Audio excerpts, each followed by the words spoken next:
Kinang ina ka, nasa Boracay ako nagkita kayo ng kabit mo, nasa Taiwan ako nagkita kayo ng kabit mo.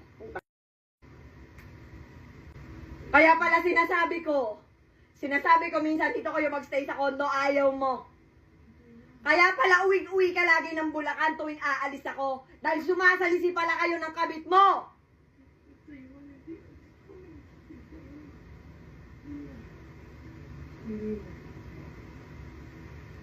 Walang mukha mo.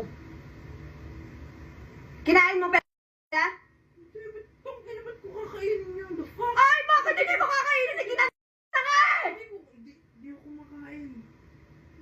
Kinanta mo na nga eh.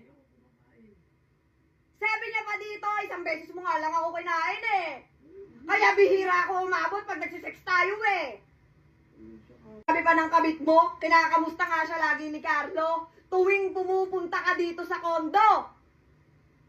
Ibig sabihin, may contact pa kayo, nagkikita pa kayo, kahit pinupuntahan mo na ako, sinusuyo mo na ako dito sa kondo. Namon, nagkita pa kayo. And kagabi lang, galing mismo sa bibig mo, sabi mo, February kayo natapos. Hindi lang ako ang nakarinig, may witnesses ako. Nag-iiba ka na naman ng statement.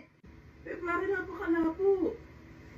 Nangako ka kami ng February. Ang labo ng February kasi hindi na ako lumalabas nun.